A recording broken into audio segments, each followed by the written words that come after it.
La guerra terminó, las bombas callaron, pero para algunos, nada volvió a ser igual. Sobrevivieron, pero nunca regresaron del todo. Cuando hablamos del final de la guerra, inmediatamente pensamos en celebraciones, en banderas ondeando, en abrazos llenos de alivio. Pensamos en reconstrucción, en las ciudades que vuelven a levantarse de sus cenizas, y en nuevos comienzos que prometen un futuro mejor. Pero hoy no vamos a hablar de los desfiles, ni de los tratados de paz. Hoy hablaremos de quienes siguieron vivos, de los que respiraron el aire de la posguerra, aunque algo muy profundo dentro de ellos se quedó atrapado para siempre en el campo de batalla. Soy Mel, y esto es Memorias del Pasado. Imagina volver a tu ciudad, caminar por las calles que te vieron crecer, llegar a la puerta de tu casa. Muchos sobrevivientes hicieron exactamente eso. Regresaron a sus hogares, a sus familias, a lo que quedaba de sus vidas anteriores. Pero ya no eran los mismos. El cuerpo había vuelto, sí, pero la mente se había quedado en otro lugar, en otro tiempo. Las noches se volvieron interminables, pobladas de fantasmas y ecos del pasado. El silencio, que antes era paz, ahora era insoportable.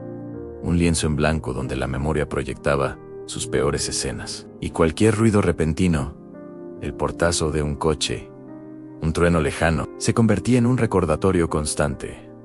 Un eco de las explosiones que seguían retumbando en sus cabezas. Intentaban reír, trabajar, amar, pero sentían que estaban actuando, como si una parte de ellos observara su propia vida desde la distancia.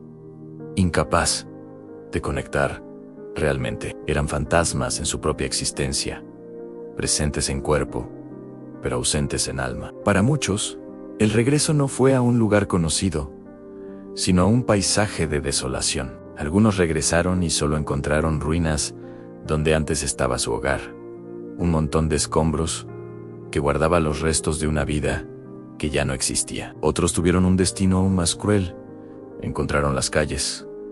Quizás la casa seguía en pie, pero no encontraron a nadie. Familias enteras habían desaparecido, borradas del mapa. Amigos de la infancia, vecinos, el amor de su vida. Todos se habían ido. Imagina la sensación de caminar por un lugar que debería ser tu hogar, pero que se ha convertido en un cementerio de recuerdos. Cada esquina, cada árbol, cada rostro desconocido, era un puñal que recordaba lo perdido. Para ellos, sobrevivir no significó volver a casa, porque la casa, tal y como la conocían, había dejado de existir. Se convirtieron en exiliados en su propia tierra, rodeados de un vacío que gritaba los nombres de los que ya no estaban. Muchos de los que volvieron nunca hablaron de lo que vieron, de lo que hicieron para sobrevivir. Y no era porque no quisieran, o porque fueran personas frías y distantes. Era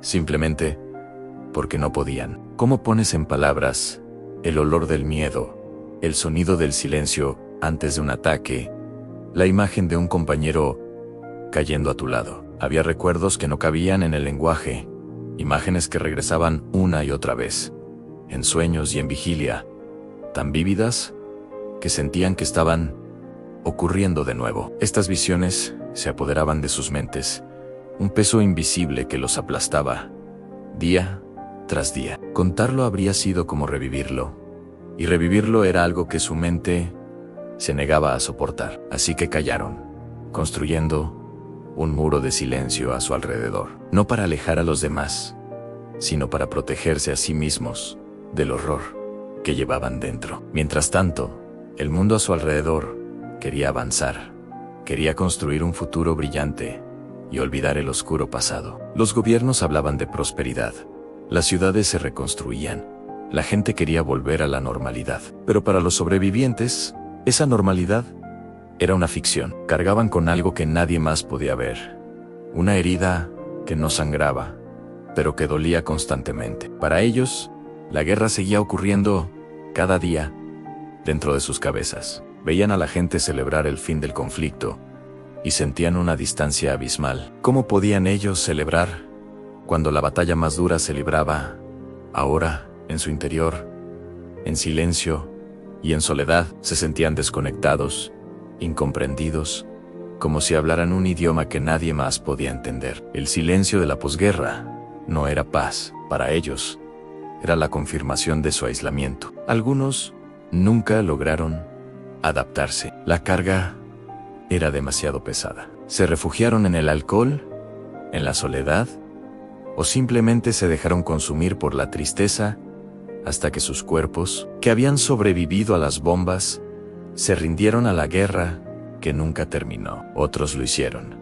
Sí, lograron construir una nueva vida. Encontraron trabajo, formaron familias, sonrieron en las fotografías, pero lo hicieron pagando un precio enorme, llevando siempre consigo una cicatriz invisible, un pedazo de su alma que se quedó para siempre en el barro de una trinchera o bajo los escombros de una ciudad bombardeada. La victoria no fue igual para todos. Para algunos, la victoria solo significó cambiar un campo de batalla por otro, uno exterior y ruidoso por uno interno y silencioso, pero igual de devastador. Recordar a los sobrevivientes no es solo un ejercicio de memoria histórica.